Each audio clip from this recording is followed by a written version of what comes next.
اب ہم 1908 کا یونٹ نمبر 4 پڑھتے ہیں، جس کا موضوع ہے انڈونیشیا، ملائیشیا اور الجزائر میں اسلامی تحریکیں۔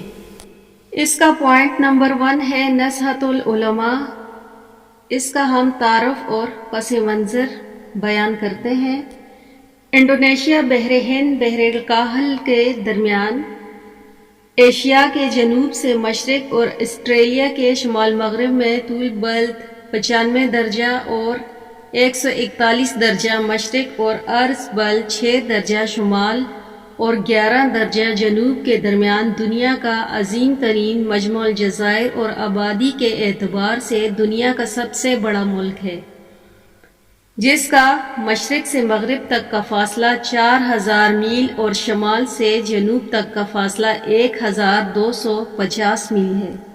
انڈونیشیا میں ہزاروں چھوٹے بڑے جزائر ہیں۔ 17ویں صدی عیسوی سے قبل انڈونیشیا میں اکثریت ہندو اور مذہب پرستوں کی تھی۔ اسلام کا یہاں قدم جمانا اور پھر تمام الجزائر پر چھا جانا ایک عجیب اور محتوم بشان واقعہ ہے۔ انڈونیشیا میں اسلام مسلمان تاجروں اور مبلغوں کے ذریعے پہنچا، جنہوں نے مختلف جزیروں اور راجاؤں، امیروں اور عوام کو دین کی تبلیغ کی اور اپنے اوصاف حمیدہ سے متاثر کر کے اسلام قبول کرنے پر آمادہ کیا۔ 12ویں صدی عیسوی کے اوائل میں آسیا کے کچھ باشندے شیخ عبداللہ عارف کی کوششوں سے مسلمان ہوئے۔ ان کے خلیفہ شیخ برہان الدین نے مغربی اور جنوبی سماترا میں دین کی تبلیغ و اشاعت کی۔ ان کی کوششوں سے وہاں مدرسے قائم ہوئے جہاں مسلموں کو تعلیم دی جاتی تھی۔ انڈونیشیا میں مسلمانوں کی پہلی سلطنت سماترا 1250 میں قائم ہوئی۔ اس کے بعد آچے، پالمنگ، جاوا، بورینو، سلاویسی اور مالوکا میں مسلمانوں نے اپنی اپنی سلطنتیں قائم کی جو کسی نہ کسی طرح 1755 تک برقرار رہیں۔ اسلامی سلطنتوں کے قیام اور اسلام کی اشاعت سے انڈونیشیا زندگی کا ہر شعبہ متاثر ہوا۔ ہندو اور بدھ دھرم کے اثرات کا خاتمہ ہوا، عقائد و نظریات میں ایک اساسی تبدیلی پیدا ہوئی، حکومت اور معاشرت میں صلاح ہوئی، ذات پات کی تقسیم کو ختم کیا گیا، علم و ادب اور زبان میں اسلامی رنگ آ گیا۔ دین سے وابستگی نے ملی مقاصد اور جذبات کے احساسات میں ہم آہنگی پیدا کر دی۔ اس تنظیم میں انڈونیشیا کے روایتی علماء کا غلبہ ہے اور ماننے والوں کی اکثریت شافعی مسلک سے تعلق رکھتی ہے۔ انڈونیشیا کے معاشرتی ڈھانچے میں اس تنظیم کی جڑیں بڑی مضبوط اور گہری ہیں اور ان کی طاقت و قوت کا اصل سرچشمہ وہاں دینی مدارس ہیں، جہاں طلباء کی تعلیم و تربیت کے ساتھ ان کے قیام و طعام کا انتظام بھی کیا جاتا ہے۔ ان مدارس میں دینی علوم کے طلباء مذہبی علماء کی نگرانی میں عربی زبان و ادب اور اسلامی امور سے متعلق دیگر علوم کی تعلیم حاصل کرتے ہیں۔ 1992 کے ایک تخمینے کے مطابق مذہبی علوم کے اس طرح کے مدارس کی تعداد انڈونیشیا میں 6000 سے زیادہ ہے اور ان میں 10 لاکھ سے زیادہ طلباء زیر تعلیم ہیں۔ ان مدارس کی اکثریت انڈونیشیا کے دیہی علاقوں میں پھیلے ہوئے ہیں اور اکثریت نصحت العلماء سے منسلک ہے۔ نصحت العلماء کے معروف مدارس مشرق اور وسطی جاوا کے جزیرے میں، اور اب اس تنظیم کا دائرہ 3 نسلوں تک وسیع ہو چکا ہے، یعنی اس نے انڈونیشیا کے گزشتہ 3 نسلوں کو متاثر کیا۔ ایک محتاط اندازے کے مطابق انڈونیشیا میں نصحت العلماء کے ارکان اور حمایتوں کی تعداد تقریباً 1 کروڑ ہے۔ تقریباً اتنی بڑی تعداد محمدیہ تحریک سے وابستہ ہے۔ اس انڈونیشیا کے مسلمانوں کی مذہب سے وابستگی کا اندازہ نجومی لگایا جا سکتا۔ پھر اس کی اگلی ہیڈنگ ہے منشور و مقاصد۔ نصحت العلماء کے منشور و مقاصد۔ نصحت العلماء یعنی علماء کی بیداری کی یہ تنظیم انڈونیشیا کی اس قومی بیداری تحریک سے بھی متعلق ہے۔ اس کا محرک شرکت اسلام پارٹی تھی۔ اس کا حقیقی چارٹر 1926 میں تیار ہوا اور اس کے مقاصد پر اس طرح روشنی ڈالتا ہے: نمبر 1، مختلف سنی مسالک کے علماء کے درمیان باہمی تعلقات کو فروغ دینا۔ نمبر 2، درسی کتابوں کی طرح چھان بین کرنا کہ ان میں اہل سنت الجماعت کے عقائد کے خلاف کوئی چیز نہ آئے۔ نمبر 3 درسی کتابوں کو بدعت سے محفوظ کرنا۔ نمبر 4 معروف اسلامی مسالک کی بنیاد پر اسلام کی جو تصویر سامنے آتی ہے اس کے فروغ کے لیے کوشش کرنا۔ نمبر 5 مدارس کا قیام، مساجد، عبادات خانوں اور اقامت گاہوں کا انتظام و انصرام۔ نمبر 6 یتیموں اور غریبوں کی دیکھ بھال، ایسی اجتماعوں کا تشکیل جو زراعت کو ترقی دے اور تجارت و صنعت کے شعبوں کو اسلامی تعلیمات کے مطابق فروغ دے سکے۔ پھر اگلی اس کی ہیڈنگ ہے علامت اور نشان۔ نزہۃ العلماء کی علامت اور نشان۔ نزہۃ العلماء نے 1927 میں اپنے لیے جس امتیازی علامات یا نشان کا انتخاب کیا وہ بھی اس کی روایت پسندی کی دلیل ہے، البتہ اس میں وسیع تر اسلامی اتحاد کی خواہش کا اظہار بھی واضح طور پر محسوس کیا جا سکتا ہے۔ نزہۃ العلماء کے اس علامتی نشان کو کرۂ ارض کے اوپر ایک بڑا ستارہ ہے جو حضرت محمد صلی اللہ علیہ وآلہ وسلم کی نمائندگی کرتا ہے۔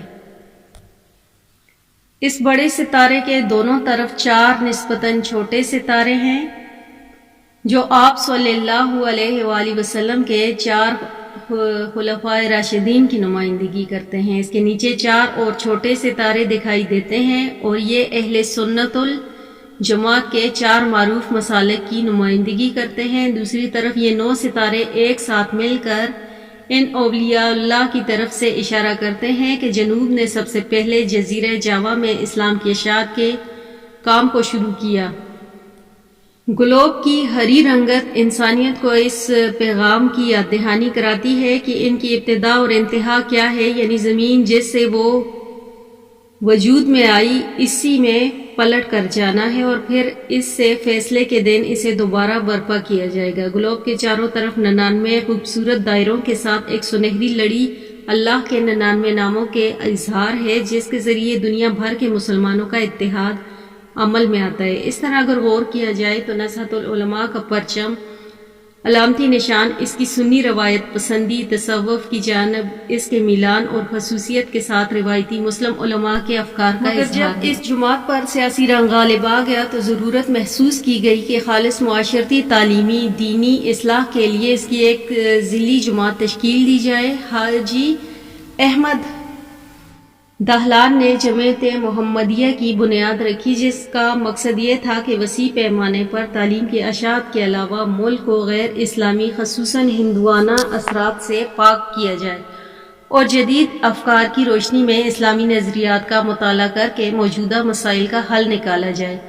دوسری اسلامی تحریک میں انڈونیشی علماء کی جمعیت العلماء، مجلس خلافت، جمعیت اتحاد اسلامی، مؤتمر اسلامی، شرق الہند قابل ذکر ہیں۔ ان تحریکات نے اسلامی اور بین الاقوامی اتحاد کو فروغ دینے میں بہت کام کیا۔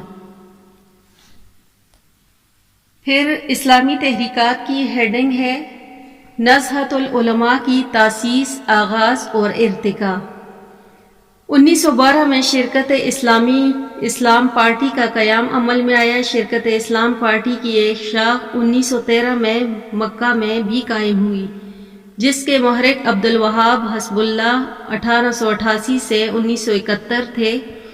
انڈونیشیا میں واپسی کے بعد 1916 میں حسب اللہ نے نصرۃ الوطن کے نام سے سربیا میں ایک تنظیم قائم کی۔ حسب اللہ کی قائم کردہ اس تنظیم نے آگے چل کر انڈونیشیا میں روایت پسند علماء کی مضبوط تنظیم نزہۃ العلماء کے قیام کا راستہ ہموار کیا۔ حسب اللہ نے نزہۃ العلماء کے محرک اول تھے۔ نزہۃ العلماء کے قیام کا پس منظر یہ ہے کہ 20ویں صدی کی دوسری دہائی میں مصر کی جدت پسند عالم محمد عبدہ کے خیالات انڈونیشیا میں بہت تیزی کے ساتھ فروغ پا رہے تھے۔ خصوصیت کے ساتھ محمدیہ تحریک نے محمد عبدہ کی اصلاحات کی بہت ہی منظم اور سائنٹیفک طریقے سے انڈونیشی علماء میں متعارف کرایا اور انڈونیشی معاشرے پر اس کے دور دراز اثرات مرتب کیے۔ اس طرح محمدیہ تحریک کے ذریعے محمد عبدہ کی اصلاحات روایت پسند علماء کی پریشانیوں میں اضافے کا سبب بن رہی تھی، تو دوسری طرف اس زمانے میں ترکی میں خلافت عثمانیہ کا سقوط عمل میں آیا اور حجاز مقدس ابن سعود کے ہاتھوں میں چلا گیا۔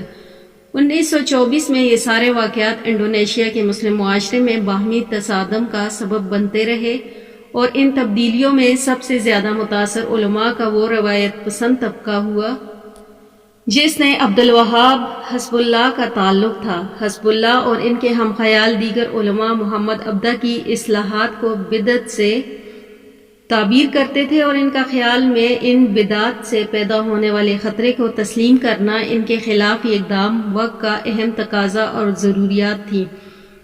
لہٰذا ان لوگوں نے نزہت العلماء کے نام سے ایک تنظیم کے قیام کی تحریک چلائی۔ البتہ اسے قیام کرنے میں لوگ اس وقت کامیاب ہوئے جب 1926 کے علماء کی اس وقت کی سب سے محترم شخصیت ہاشم الاشعری نے 1941 میں طبقہ علماء کو نزہت العلماء کے قیام کی درخواست منظور کر لی۔ ہاشم اشعری مشرق جاوا کے جزیرے میں نزہت العلماء کی باقاعدہ تشکیل کے بعد ان کے سب سے پہلے صدر وہی منتخب ہوئے۔ نزہت العلماء کے سربراہ کو رئیس اکبر سے یاد کیا جاتا ہے۔ 1926 میں نزہت العلماء کا باقاعدہ قیام عمل میں آیا، جو معاصر انڈونیشیا کی دو سب سے بڑی اسلامی تنظیموں میں سے ایک ہے۔ پھر اس کی اگلی ہیڈنگ ہے دائرہ کار اور لائحہ عمل۔ انڈونیشیا میں نزہت العلماء کے قیام کے وقت ہی بعض ایسے اقدامات عمل میں آئے جنہوں نے اس تنظیم کا آئندہ لائحہ عمل اور دائرہ و اثر متعین کر دیا۔ قیام کے پہلے دن ہی سے اس تنظیم کی بعض ایسی امتیازی خصوصیات رہیں جو ان مدارس کے جوار میں وجود میں آنے والے انڈونیشیا اسلامی ثقافت پر روشنی ڈالتی ہیں، جنہیں اس تنظیم میں اساسی حیثیت حاصل ہے۔ نزہت العلماء مرکزی حیثیت ان علماء کو حاصل ہے جن کو انڈونیشیا میں کام کے نام سے جانا جاتا ہے۔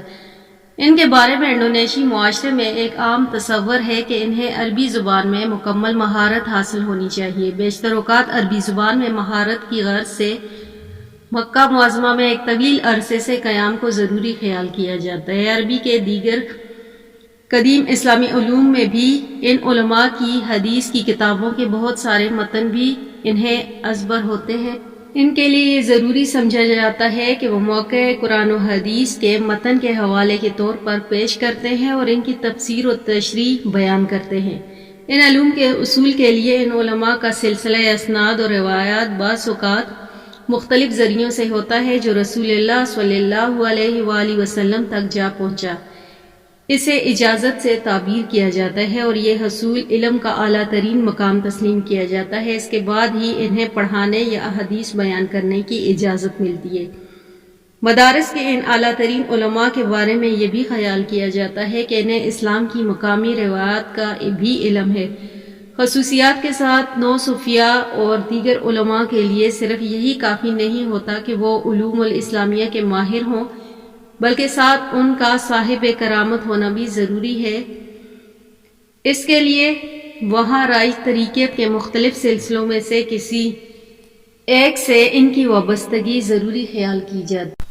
انڈونیشیا کے معاشرے میں علماء صرف اپنی روحانزادیوں تک ہی محدود نہیں، اور نہ ہی ان کی رہنمائی اور قیادت مدرسوں کی چہار دیواروں تک محدود ہے، بلکہ یہ علماء عام معاشرتی زندگی میں بھی خاصا دخل رکھتے ہیں۔ ان کی اکثریت عام معاشروں عام لوگوں کے ساتھ رہتی ہے۔ جمعہ کے خطبوں میں دیگر اسلامی تہواروں کے موقعوں پر اپنی تقریروں میں یہ عام لوگوں کو واعظ و نصیحت کرتے ہیں، اور اگر ان کا تعلق تصوف کے بھی کسی سلسلے سے ہو تو وہ اس کا ذکر محفلوں میں منعقد کرتے ہیں۔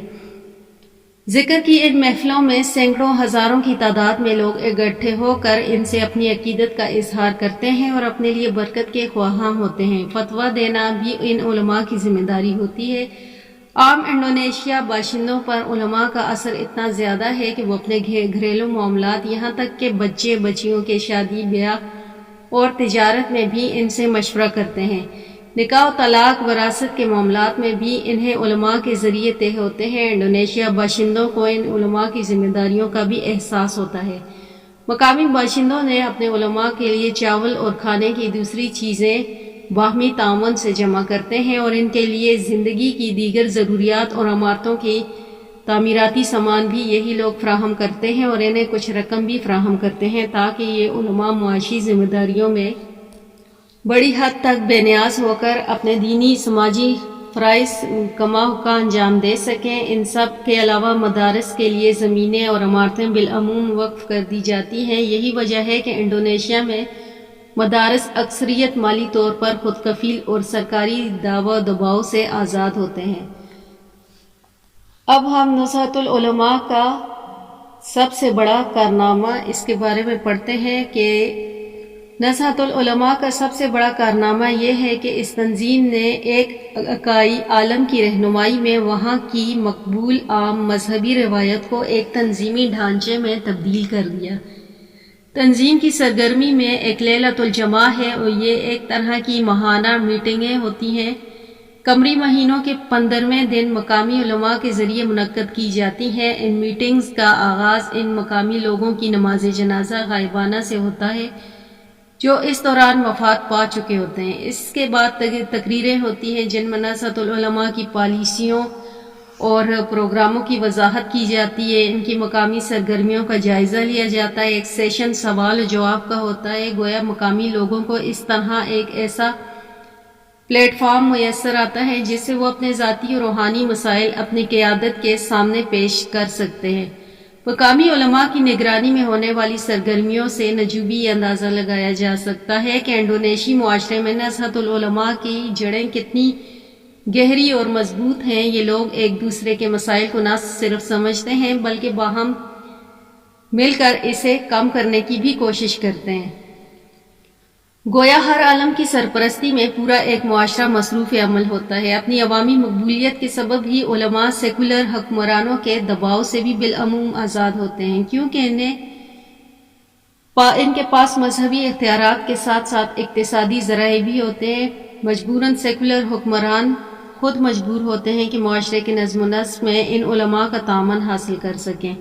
معاشرے میں علماء کی اس اہمیت نے جہاں ایک طرف حکمرانوں کو مجبور کیا کہ وہ انہیں تحفے تحائف دیں، اپنے موافق رکھیں تاکہ ان کا سیاسی اقتدار برقرار اور مستحکم رہ سکے، دوسری طرف معاشرے میں علماء کی اس اہمیت نے جہاں ایک طرف حکمران طبقے سے علماء کی قربت کے سبب ان میں بعض اخلاقی برائیاں بھی در آئیں اور اس سے معاشرے میں ان کی حیثیت کو کافی نقصان پہنچا۔ بہرحال بحیثیت مجموعی نزہۃ العلماء کا ایک ایسا اتحاد ہے جہاں وہ سیکولر حکمرانوں سے خود مختار رہ کر معاشرے